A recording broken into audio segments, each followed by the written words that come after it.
Amis lecteurs, amis téléspectateurs, amis du Congo, c'est un plaisir pour nous d'être chez vous aujourd'hui dans le cadre de notre émission Congo-Kinshasa, vue de Bruxelles. Nous, c'est qui? Nous, c'est congoindépendant.com de mon aîné Baudouin Ambawechi qui est à mes côtés. Monsieur Ambawechi Baudouin, bonjour. Bonjour, Cheikh Fita. Et Cheikh Fita News de Cheikh Fita. Aujourd'hui, nous recevons un invité, une personnalité que vous connaissez sûrement. Et cet invité s'appelle Dr Loseke. Bonjour, Dr Loseke. Bonjour, Cheikh Fita. Et bonjour, Baudouin Amba. Bonjour. Avec notre invité, nous allons un peu parler de l'actualité dans notre pays. Et vous le savez, Dr Loseke, vous l'avez vu depuis plus d'un quart de siècle. Et avant qu'on lui donne la parole, nous demandons à notre confrère Baudouin de nous présenter un peu Tarsis Loseke. Oui, Tarsis Loseke Nemba Nemba. Il est né à Tchoumbé, dans le Sankourou, le 27 janvier 1949. Il est marié. Il est docteur en médecine, spécialiste en neurologie. Il est en même temps agrégé d'enseignement supérieur en médecine. Il a été plusieurs fois professeur visiteur, notamment à l'université McGill au Canada. Sur le plan politique, en 1992, il était ministre de l'Environnement dans le gouvernement, on devrait qualifier d'éphémère, du Premier ministre Etienne Tshisekedi Wamulumba.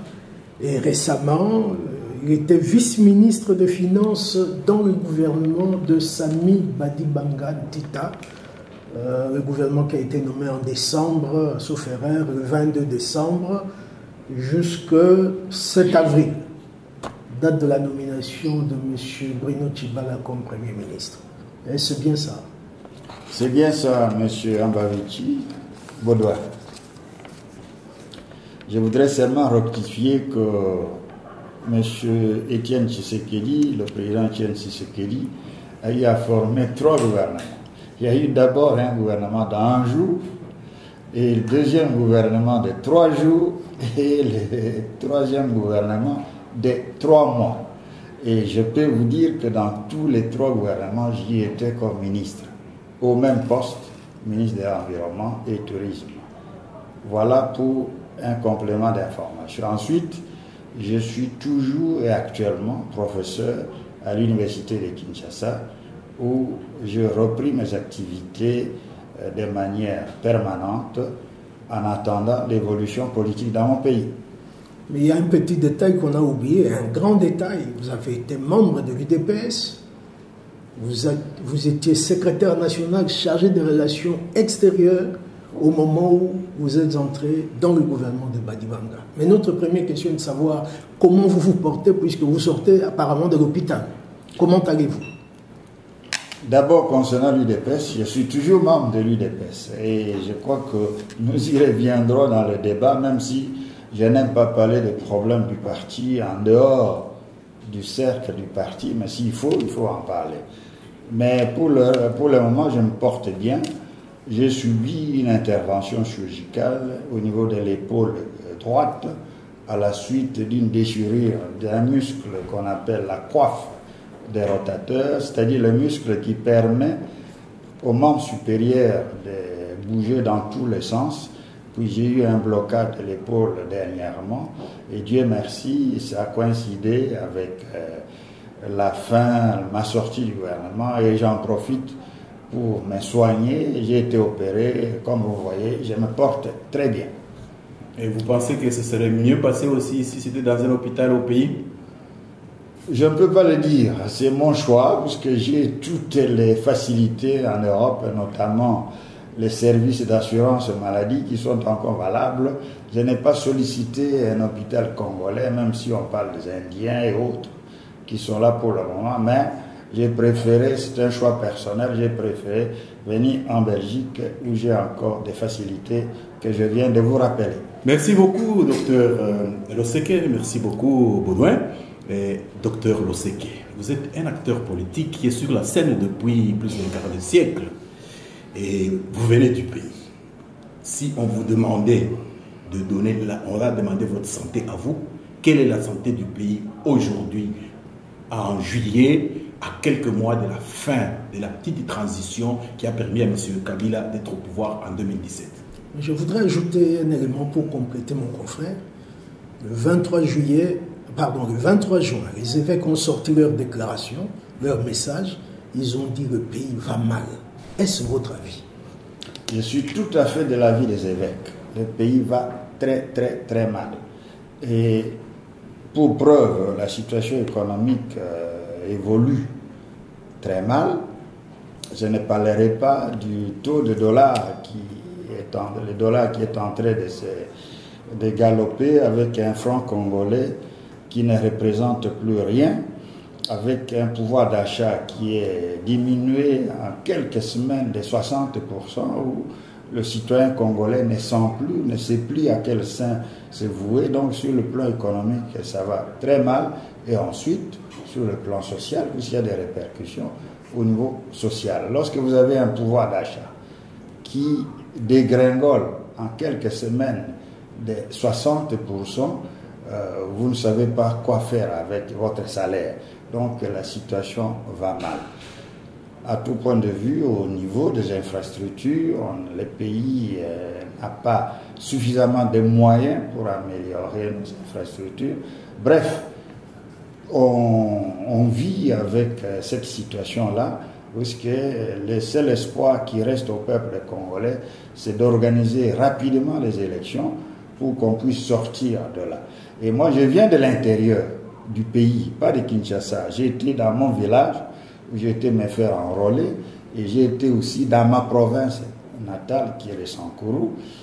Tout le monde espère qu'il y ait bientôt des élections pour que peut-être ça change, parce qu'ils estiment que le changement du leadership à tous les niveaux permettrait peut-être d'avoir une bouffée d'oxygène et une certaine amélioration de la vie des citoyens. Donc, ce sont des espoirs bien fondés par la population, j'en conviens, et je répète que je suis tout à fait d'accord avec les évêques que la situation va mal. Pour le reste, qu'est-ce qu'il faut faire? J'attends vos questions pour qu'on puisse en débattre. Bien. Oui.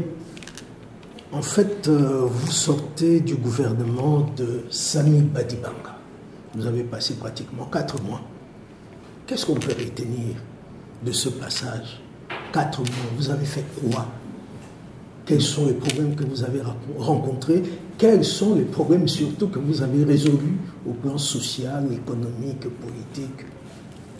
Bon, j'ai fait 3 mois ou 4 mois au gouvernement de Sami Badibanga au poste de vice-ministre aux Finances. Et qui dit vice-ministre... Quand on dit vous, c'est pas vous, en tant que Loseke, tout le gouvernement. Hein? Oui, mais ici, il faut... Bon, je vais parler d'abord individuellement pour parler de manière globale. Je ne suis pas habilité à faire le bilan du gouvernement Badibanga parce que je n'en étais pas le coordonnateur, mais au moins individuellement, je peux vous dire des choses que nous avons faites à mon niveau, au niveau du ministère des Finances, pour aider le gouvernement à avoir un bon bilan de 4 mois.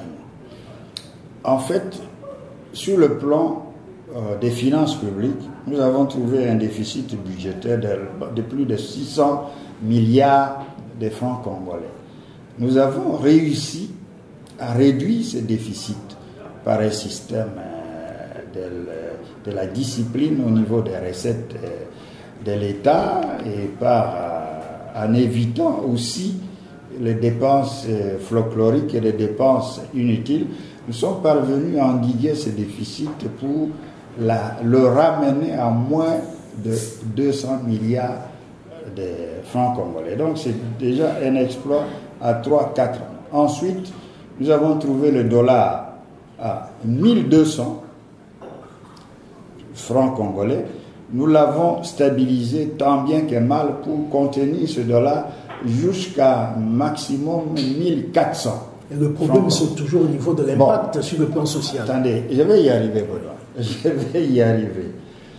Et je dirais par rapport au dollar, à notre époque, il y avait parallèlement le fameux problème politique de dialogue de la CENCO, et par anticipation, nous avons connu une espèce de dépréciation de la monnaie congolaise qui n'était pas liée à des facteurs économiques objectifs. Mais par rapport au social, il était très tôt d'apprécier cela dans la mesure où, une fois que nous avions stabilisé le cadre macroéconomique avec un bonus mensuel que nous avions, il était tout à fait possible, si on avait poursuivi cette logique, si on l'avait poursuivi, d'augmenter les salaires des agents de l'État, commençant par les policiers, les militaires, les fonctionnaires, les enseignants. Il était possible d'augmenter de 20% entre le mois de juillet et le mois d'août, si on avait poursuivi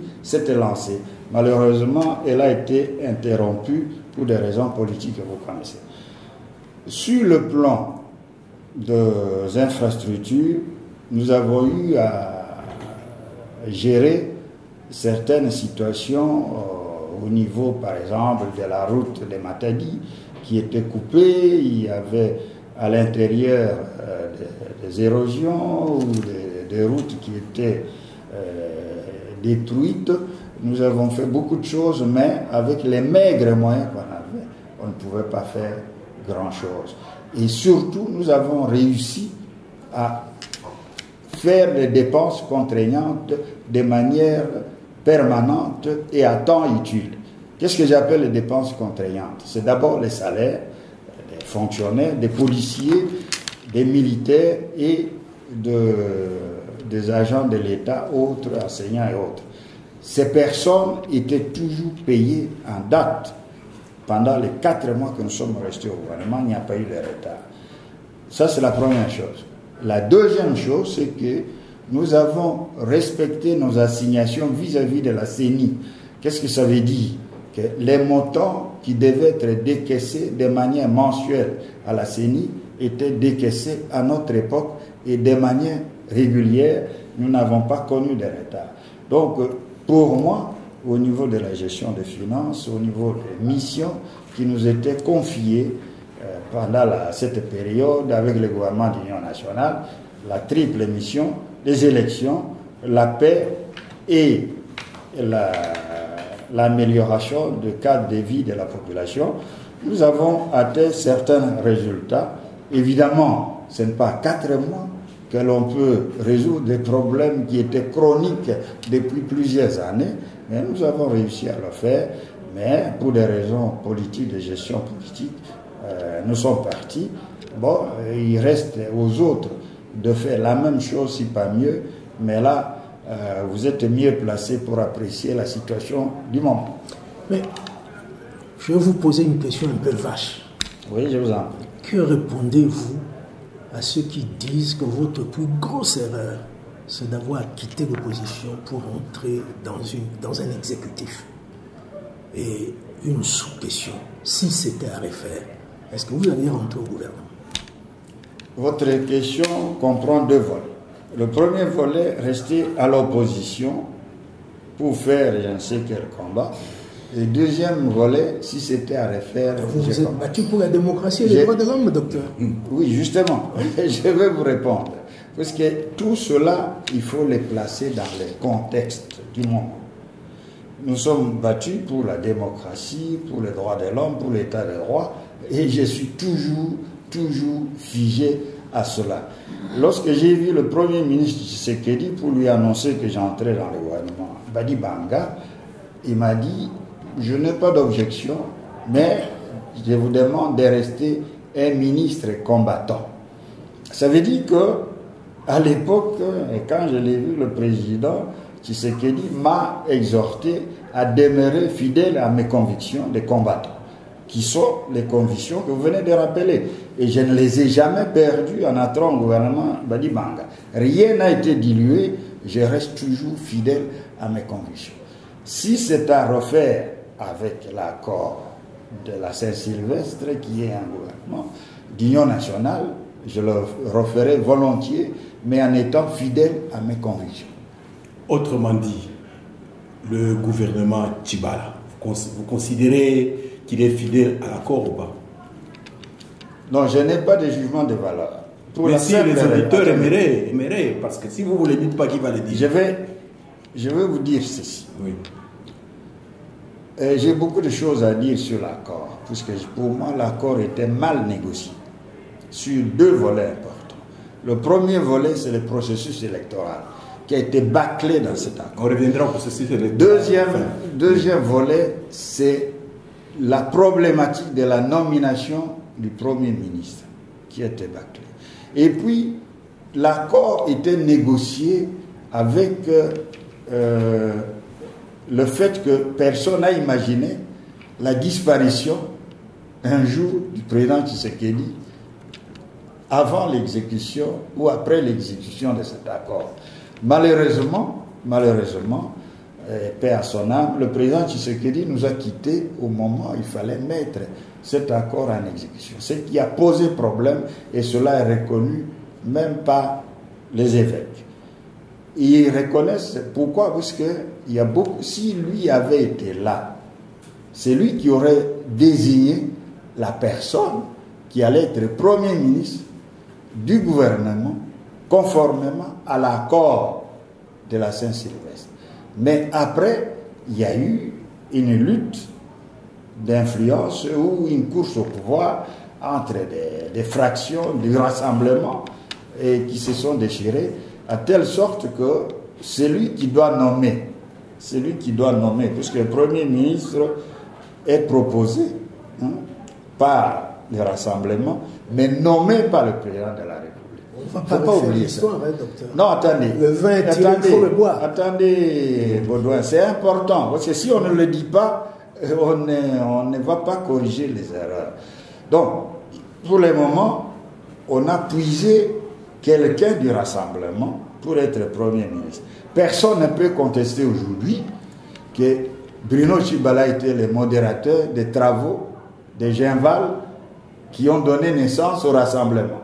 Personne ne peut contester que M. Bruno Tchibala a été le porte-parole du rassemblement à Kinshasa jusqu'au moment où, au niveau de l'UDPS, on a demandé qu'il quitte l'UDPS, et ça nous en parlerons. Donc, pour le gouvernement, pour la personne qui nomme, dès lors qu'il y a une fraction ou quelques membres du rassemblement qui se mettent ensemble, il y a deux ailes qui donnent leur liste avec un nom comme Bruno Tchibala qui n'a jamais été contesté dans les fonctions que je viens de vous citer. Donc il était en droit d'être Premier ministre du Rassemblement et il est Premier ministre issu du Rassemblement. Donc l'accord a été bel et bien respecté. Il y a une phrase, docteur, vous avez dit on a puisé dans le Rassemblement. Le on là, c'est qui? Non, j'ai dit dans le Rassemblement. Non, vous avez dit on a puisé. Oui, c'est enregistré. On a puisé. Oui, qui a puisé? On a puisé. Qui a puisé? C'est celui qui doit nommer. Monsieur Kabila. Oui, sur une liste de 5 personnes, sur laquelle liste, qui venait de rassemblement présidé par Olenga Koy, comme président du comité des sages, et Tchibala comme président du rassemblement, il y avait 5 noms. Et à ma connaissance, il y avait le nom de Tchibala, de Félix Tshilombo et d'autres. Et celui qui a choisi, selon les prérogatives constitutionnelles qui sont dévalues par l'accord même, il a nommé quelqu'un du rassemblement. Là, moi, je n'ai pas à discuter, en tout cas, je ne peux pas contester la qualité de M. Tchibala comme étant membre du rassemblement. Docteur Loseke, vous êtes un acteur politique. On a puisé, on a mis Tchibala. Et on a parlé de la crise politique. Vous venez du pays, c'est vous qui avez dit que le pays va mal, même politiquement. Le fait d'avoir nommé Tchibala, est-ce que ça a résolu le problème politique? D'après vous, par oui ou non? Ouais, au moins c'est mieux qu'avant ou c'est pire qu'avant? Non, ce n'est pas le fait de nommer quelqu'un qui va résoudre automatiquement la crise. Non, c'est une crise politique. Est-ce que ça a eu un impact positif ou négatif? Pour le moment, je ne peux pas le juger. En fait, il faut voir la mission qui est confiée à un gouvernement d'union nationale. La mission comporte 3 volets. Premier volet, organiser les élections.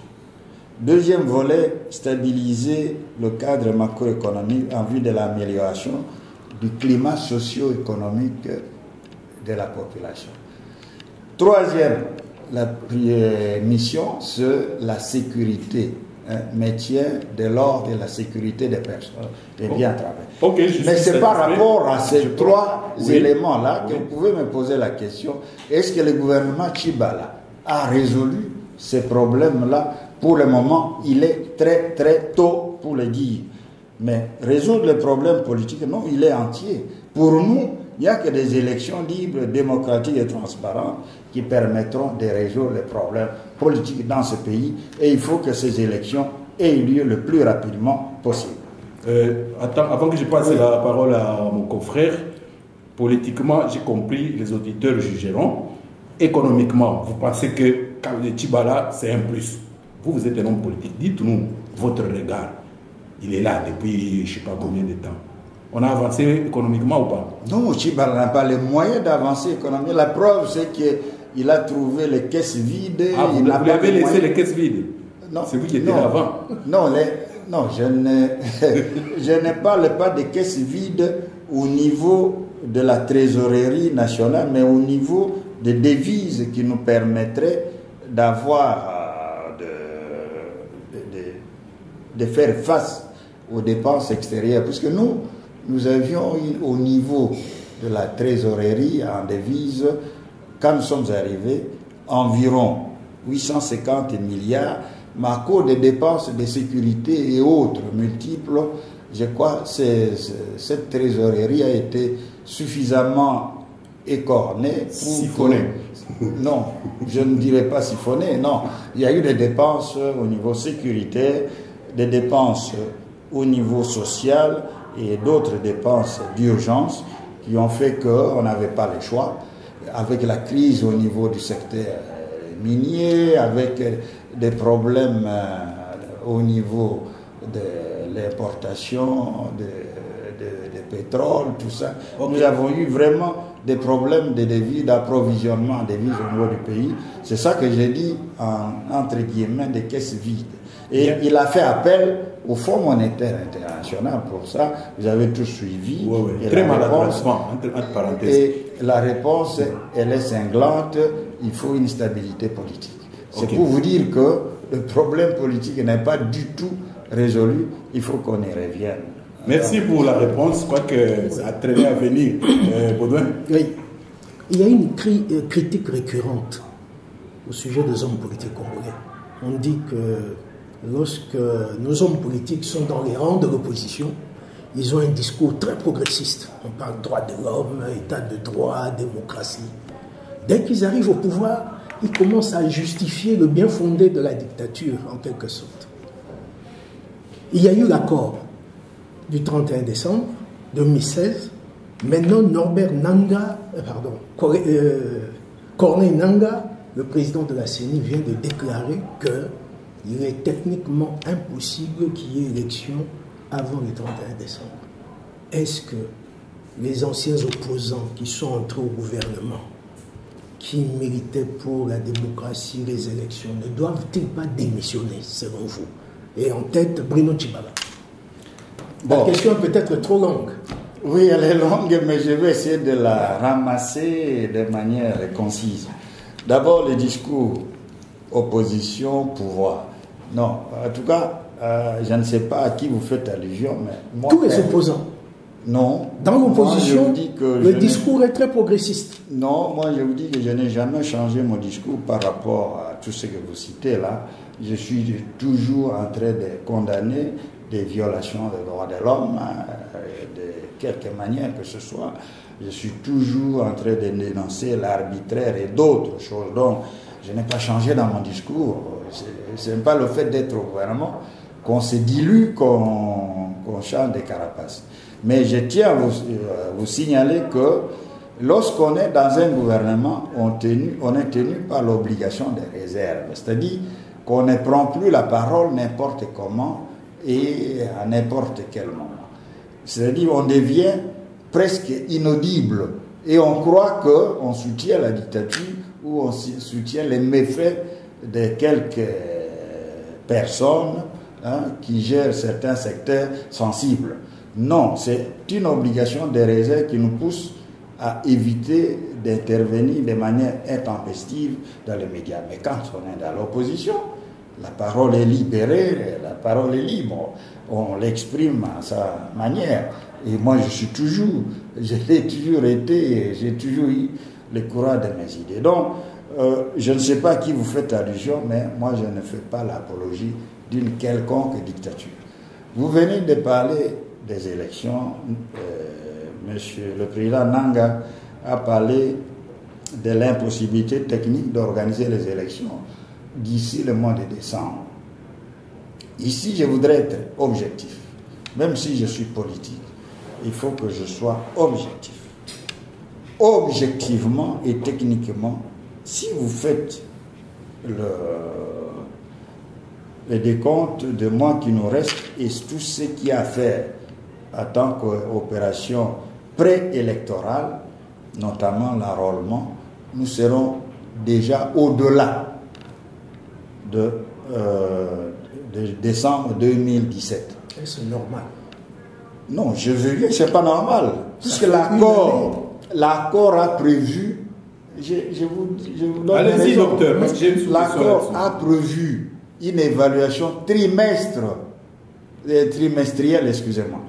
Une évaluation trimestrielle du processus électoral avec la CENI qui devait à chaque trimestre être mise sur la sellette pour expliquer l'évolution du processus. Est-ce que cela s'est fait? Non. Pourquoi? Parce que l'accord n'a pas prévu les mécanismes d'évaluation. Le CNSA n'est pas mis en place. On n'a pas remplacé nos gens à la CENI. Il faut qu'on précise Conseil national de suivi de l'accord. Oui, Conseil national de suivi de l'accord de la Saint-Sylvestre. Donc, on n'a pas remplacé nos représentants à la CENI. Les représentants au CESAC, Conseil de l'audiovisuel, n'a pas été remplacé. Il y a plein de choses qui étaient prévues dans l'accord, même de manière approximative, mais qui ne sont pas appliquées. Donc, M. Nanga, le président Nanga, évolue comme ça à sa volonté. Et il fait pratiquement ce qu'il veut. Mais comme j'ai dit que je devais être objectif, je reviens à des choses fondamentales. Et j'aimerais donner l'information à ceux qui nous suivent. Sur le terrain, qu'est-ce qui se passe réellement? Vous avez ce qu'on appelle kits fournis par la firme Gemalto. Ces kits-là sont programmés pour 3 mois, c'est-à-dire 90 jours. Avant 90 jours, il est impossible d'y retirer la cellule, donc la carte mémoire pour comptabiliser le nombre d'enrôlés. On peut le savoir périodiquement de manière tout à fait rudimentaire, mais chaque kit doit accomplir les 90 jours pour être exploité. C'est une fatalité, docteur. Attendez, je vais vous montrer l'impact sur le calendrier. Donc, ça veut dire que les régions où on est en train d'enrôler les électeurs pour le moment, notamment Kinshasa, une partie du Kasaï, le Bas-Congo et autres, lorsqu'il y a un kit qui est en panne, les compteurs s'arrêtent. Et ça redémarre lorsqu'on aura réparé. Et vous trouvez dans certains territoires comme le mien, Katagokombe, une seule réparatrice pour un territoire aussi, 3 fois la Belgique. Non, attendez, je vous explique. Donc, ça veut dire quand la réparatrice n'est pas encore allée à Wembonyama et que là, le kit est en panne pendant 2 semaines, on attend 2 semaines. Mais ce kit ne sera réexploité qu'au bout de 90 jours de travail. Ça veut dire que vous aurez, avec les manques de les pénuries de carburant, les pannes de ces appareils, plein d'autres problèmes techniques sur le terrain. Ce que je vous dis, c'est la réalité vécue. Et j'aimerais m'étendre là-dessus pour qu'on comprenne les allongements. Donc, vous allez trouver que, par exemple, à Kinshasa, au lieu d'arrêter fin août, ça va aller jusqu'à fin septembre, oui, mi-septembre. Mais maintenant, je viens au Kasaï. Au Kasaï, on commence début août, l'enrôlement. Avec les mêmes contraintes, nous sommes partis jusqu'à novembre. Quand est-ce qu'on peut convoquer une élection? Donc, il y aura des problèmes, il y a des problèmes techniques. Sans parler de financement, puisque l'achat des carburants, tout ça relève des financements. Mais le problème le plus important, c'est quoi? C'est l'accord. Pourquoi? Parce que l'accord a prévu une séquence unique pour les 3 élections. Présidentielle, législative nationale et provinciale. Ça, c'est une erreur. Parce que moi, je continue à dire que malgré ces contraintes techniques, on peut organiser l'élection présidentielle en décembre. Pourquoi? Parce que c'est la seule élection qui n'a pas besoin de la loi sur la répartition des sièges. Donc, on peut convoquer le corps électoral beaucoup plus tôt, même si on n'a pas encore terminé l'enrôlement, quitte à ce qu'au moment où on aura les électeurs qui sont dans l'ensemble du pays, connus, qui vont voter, ils peuvent voter en décembre à l'élection présidentielle. Mais la contrainte, c'est quoi? Il faut qu'on appelle le chat par son nom. Joseph Kabila ne veut pas de l'élection présidentielle. Oui, le fond du problème, c'est ça. Attendez, mais c'est parce que nous lui donnons l'occasion, Baudouin. Nous lui donnons l'occasion. Quand vous négociez un accord qui ne tient pas compte de tous ces éléments-là, mais vous lui ouvrez le boulevard pour qu'il s'en quitte. Parce que maintenant, la raison qu'ils vont donner, c'est que si on scinde les élections, on viole l'accord. Donc, ça va être un problème. Ouais, nous savons qu'avec les amis du pouvoir, l'accord, c'est à la carte, quoi. Ils prennent ce qu'ils veulent. Vous savez, vous-même, vous avez été avec eux, c'est des gens qui sont c'est des bonnes guerres. Moi, je ne suis pas de leur côté, mais c'est des bonnes guerres. Mais une question, docteur, par rapport à tout ce que vous avez dit sur les élections. Il ne faudrait pas que M. Nanga prenne les Congolais pour des canards sauvages.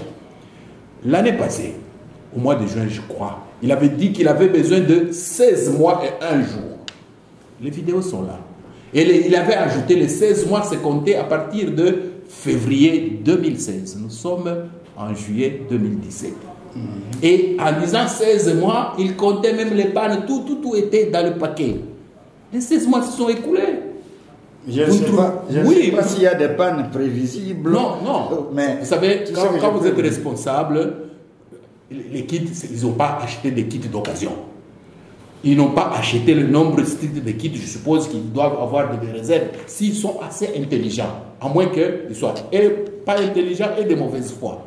Mais nous disons qu'ils sont intelligents. Il a dit 16 mois, docteur.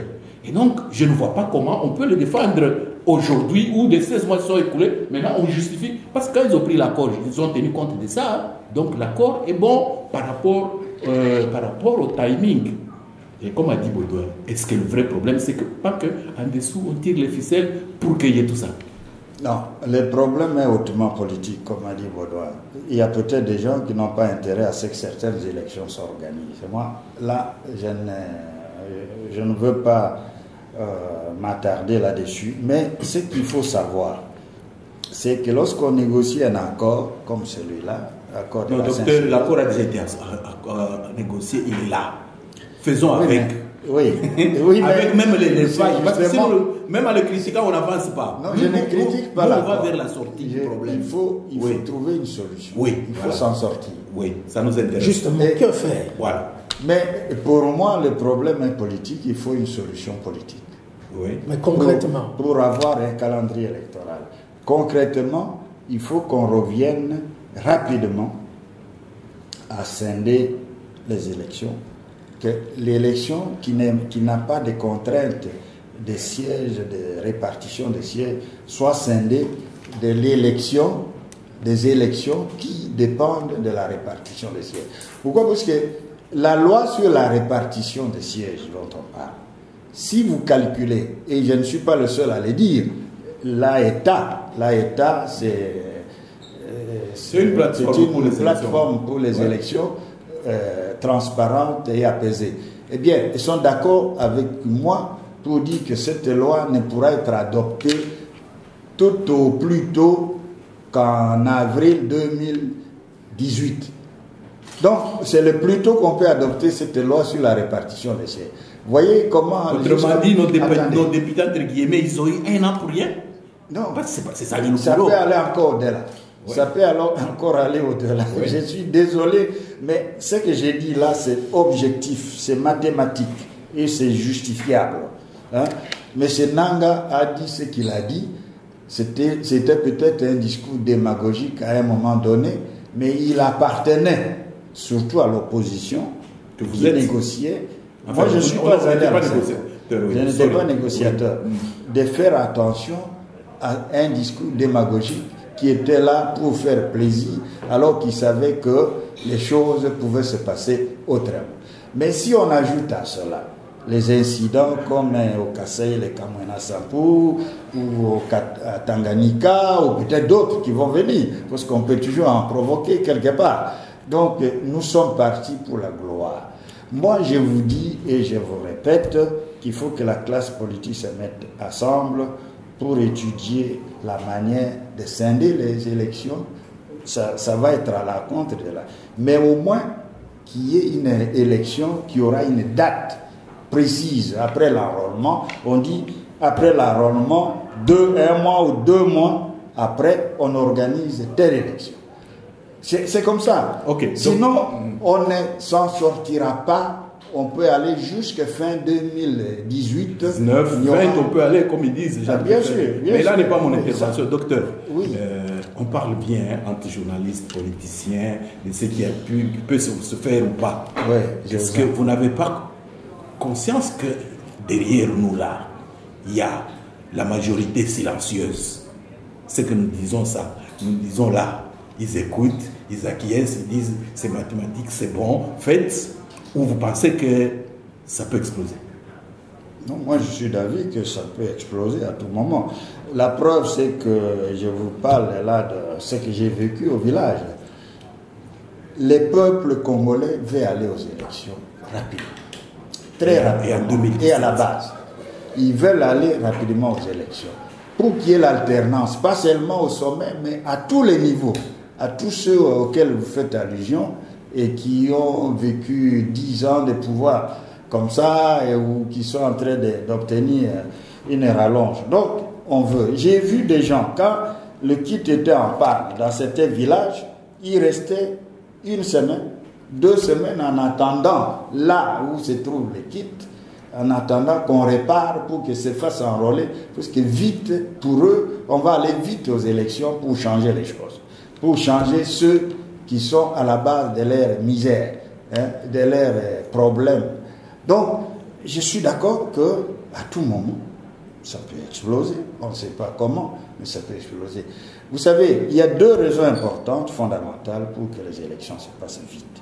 Primo, le peuple congolais veut les élections. Très rapidement. Deuxième raison est économique. Si nous n'avons pas l'assistance extérieure au niveau de notre budget de l'État, nous allons continuer à sombrer. Il n'y aura pas de miracle. On peut nommer Tchibala aujourd'hui, demain quelqu'un d'autre, que ce soit de l'UDPS ou Rassemblement. Ça sera toujours la même chose. Donc nous devons résoudre le problème économique. C'est comme ça que Mme Lagarde a dit stabilité économique, priorité des priorités.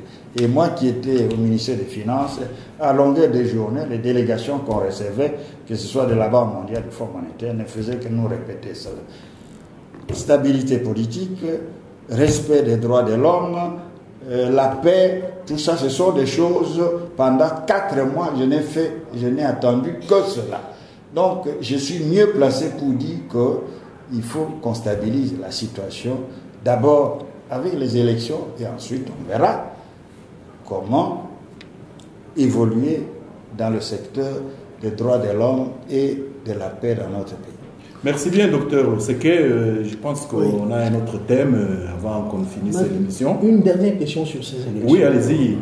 Hier, mardi 18 juillet, le rapporteur adjoint de la CENI a annoncé l'organisation des élections des gouverneurs dans 11 provinces et l'élection de 3 vice-gouverneurs. Or, toutes les institutions sont aujourd'hui hors mandat, donc illégitimes. Ces élections auront lieu le 26 août. Qu'en pensez-vous? Bon, vous savez, dans notre décentralisation est un échec total, du moins selon mon analyse à moi, et les personnes qui ont été élevées à la tête de chaque province, la plupart ne sont pas les remplaçants. Donc, on a connu des affrontements entre les assemblées provinciales de certaines provinces et leurs gouverneurs. À tort ou à raison, il y avait des griefs, mais moi je pense que il ne faut pas laisser ces provinces vides, il faut assez rapidement combler ces vides, quelle que soit la manière qu'on pourra le faire au travers de ces élections, mais surtout qu'on aille vite aux vraies élections qui doivent venir assez rapidement lors des prochaines législatures. Puisque là, nous évoluons avec les mêmes personnes qui ont déjà prouvé leurs limites, et ça ne changera rien. On peut élire ou laisser les intérimaires ou vice-gouverneurs ou quoi, mais ça ne résolvera aucun problème. Peut-être ça ne fait qu'allonger la durée ou la date des prochaines élections, mais moi je suis convaincu qu'il n'y aura rien, il n'y aura pas de changements spectaculaires après l'élection de ces 11 gouverneurs auxquels vous faites allusion. Bien, merci beaucoup, Dr Loseke. Nous allons progressivement vers la fin de notre émission. Et un dernier point dans l'actualité. Il se passe des choses au Kasaï. Ça fait 1 an. Ça a eu lieu même quand vous étiez au gouvernement. Ça continue. Et quelle est votre lecture? Vous parlez du Kasaï, pas tous les Kasaï. Kasaï central, Kasaï central et Kasaï. 2 provinces, et aussi Kasaï oriental dans une certaine mesure. En fait, tout est parti des problèmes coutumiers, et je crois que je ne vais pas faire l'historique de ça parce que c'est passé dans beaucoup de médias. RFI en a fait même toute une émission, et c'est surtout le comportement de force de l'ordre. Attendez, la situation est très regrettable dans la mesure où on a voulu violer les droits coutumiers, c'est-à-dire ce qui se fait coutumièrement, en voulant imposer un ordre qui vient d'en haut, et contrairement à la tradition de certaines chefferies, c'est-à-dire certains chefs coutumiers. Mais le problème qui s'est posé par la suite, c'est le fait pour l'État d'utiliser la force pour résoudre un problème qu'on aurait pu résoudre par la voie pacifique. Et c'est ce que notre gouvernement a cherché à faire après toute l'escalade de violence qu'il y a eu entre les forces de l'ordre et les miliciens considérés comme étant des Kamwina Sampou.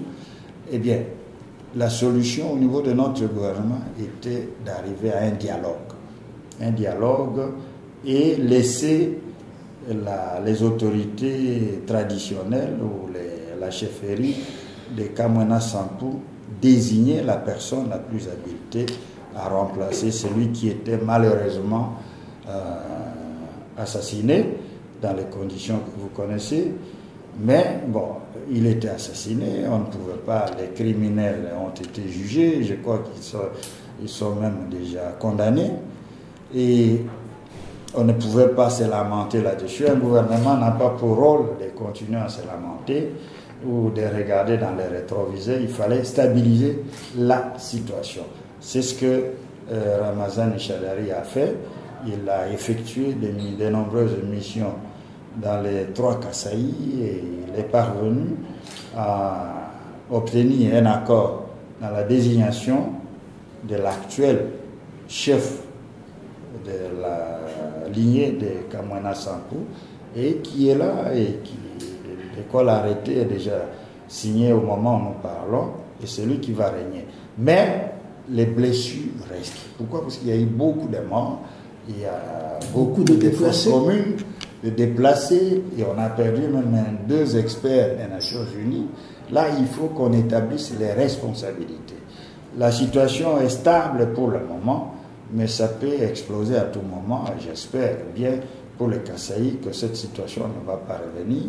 C'est la raison pour laquelle on pense qu'avec les nouvelles autorités à la tête de la province, pas le Kasaï, parce que si le Kasaï n'était pas, le gouvernement du Kasaï n'était pas fort impliqué dans les événements, mais celui du Kasaï central l'avait été pour des raisons que vous connaissez.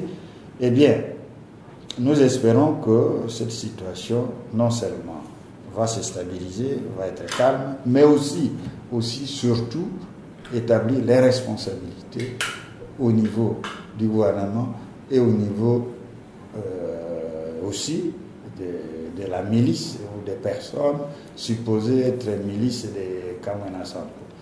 Vous savez aussi qu'il y a une commission d'enquête qui va descendre sur le terrain. Le gouvernement congolais a accepté, sauf que le gouvernement exige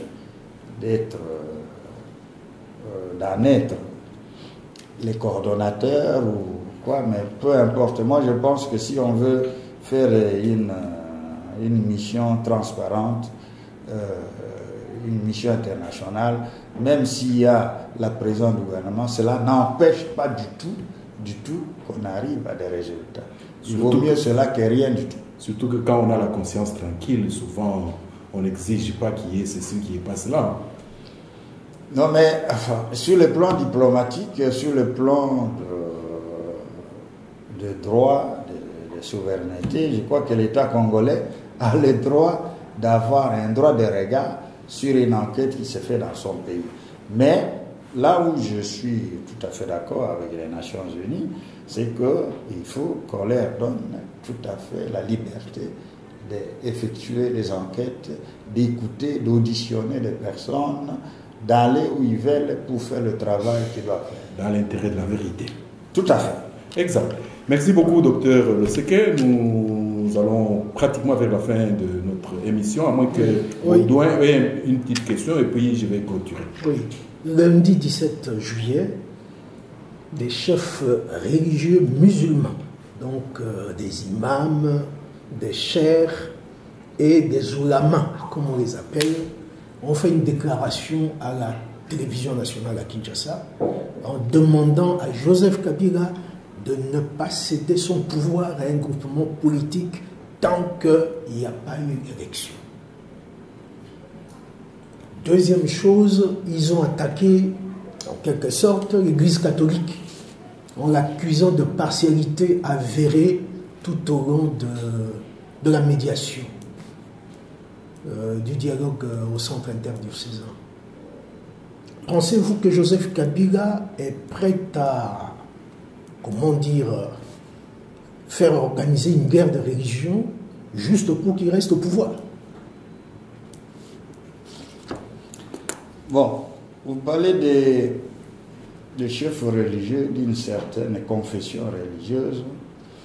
Moi-même, je n'ai pas suivi les déclarations, mais vous dites, et vous les dites, vous les soulignez si bien, qu'ils ont fait allusion à un groupe politique qui aimerait prendre le pouvoir. Moi, je ne vois pas le président Kabila céder son pouvoir à un groupe politique, sinon il l'aurait déjà fait. Je pense que ce qu'il attend, c'est l'opportunité de l'organisation des élections pour qu'il cède son pouvoir. Mais moi, je ne suis pas dans ses intentions de ce qu'il envisage pour la date des élections. Mais ce qui est vrai, c'est que parler d'un groupement politique, je ne sais pas auquel groupement ils font allusion. Certainement le rassemblement. Probablement les rassemblements, mais c'est depuis toujours que le rassemblement réclame l'alternance. Cette alternance ne se fera pas. Peut-être ils font allusion à la déclaration selon laquelle le 1er janvier 2018, il y aura une transition sans Kabila. Bon, moi, personnellement, je ne vois pas comment cela va se faire. Mais ces imams ou ces musulmans n'ont rien à imposer au peuple congolais qui, si il décide le destin du pays à sa manière, il va le faire. Le peuple congolais est tout à fait souverain. Il ne dépend pas des évêques. Quant à la guerre avec l'Église catholique et les allusions faites sur l'Église catholique qui favoriserait l'opposition ou un groupe politique, moi je n'en ai pas vu, je n'en ai pas la moindre preuve. En fait, ce sont des déclarations démagogiques de certains groupes religieux, comme ils ont l'habitude de le faire, pour caresser le pouvoir dans le sens du poil et obtenir certains avantages. Il n'y a rien d'autre que cela. Parce que non seulement sur le terrain, ils n'ont aucune audience, par rapport à l'Église catholique pour pouvoir se faire accepter et faire passer ce genre de déclarations qui ne restent que de déclarations faites dans les studios de télévision sans impact politique sur le terrain. Merci beaucoup, docteur Loseke, d'avoir accepté notre invitation pour cette émission Congo-Kinshasa vue de Bruxelles.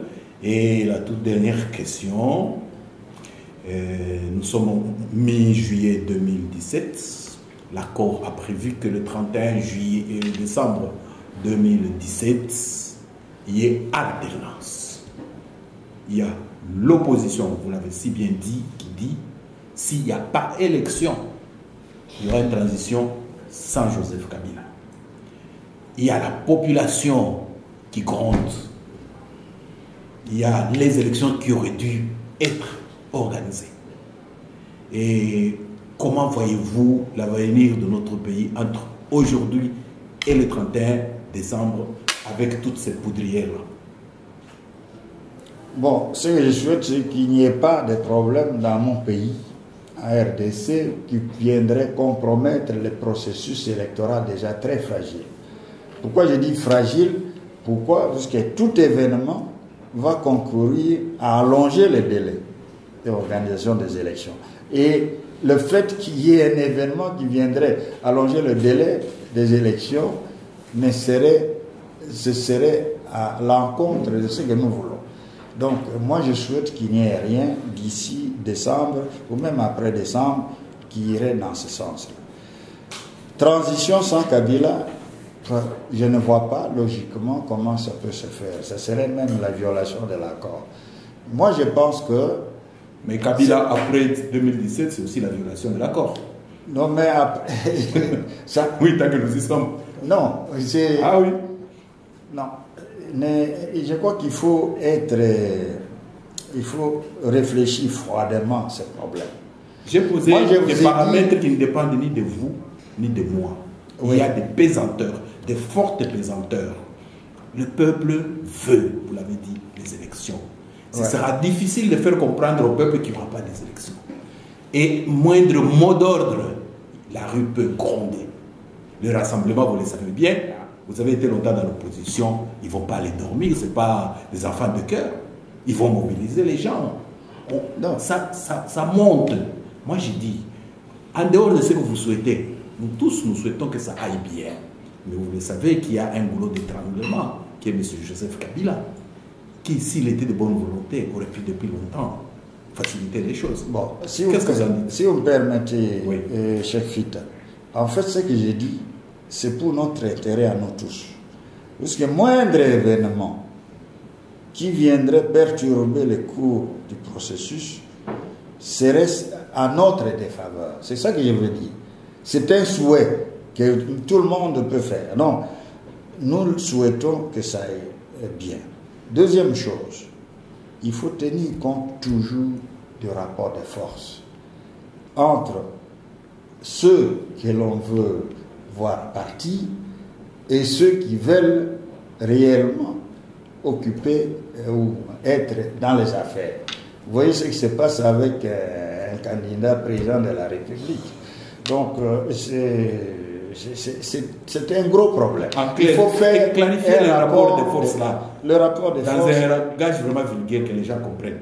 Bon, c'est-à-dire, d'un côté, vous avez une personne qui a l'impérium, qui a l'argent, l'armée, et qui est au pouvoir, qui est assis sur son siège, et d'autres qui veulent le remplacer par la voie démocratique. Ils ont peut-être le peuple avec ceux qui veulent le remplacer, mais il faut, dans tout ça, il faut arriver à ce qu'on inverse l'équilibre. Cet équilibre, on ne l'inverse pas facilement. Il faut beaucoup de stratégies, beaucoup de réflexions et de froideur dans tout ce qu'on fait. Il ne faut pas des déclarations incendiaires ou des déclarations à l'emporte-pièce qui ne serviront à rien, parce que si demain, en janvier, nous n'avons pas une transition sans Kabila, ce sera une déconfiture. Donc, moi, je suis serein et je pense que la solution, c'est celle que je vous ai proposée.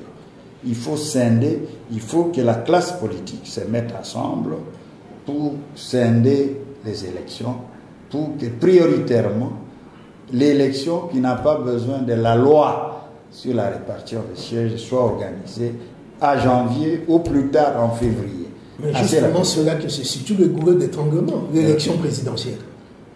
Mais ce n'est pas un goulot d'étranglement. Si la classe politique décide aujourd'hui que nous voulons l'élection présidentielle dans de tels délais, contrairement à l'accord, parce que l'accord n'est pas une loi figée, c'est un accord révisable. D'autant plus qu'on a prévu une évaluation régulière donc, de l'application de cet accord. Malheureusement, de ce côté-là, ça ne se fait pas. On n'évalue pas cet accord.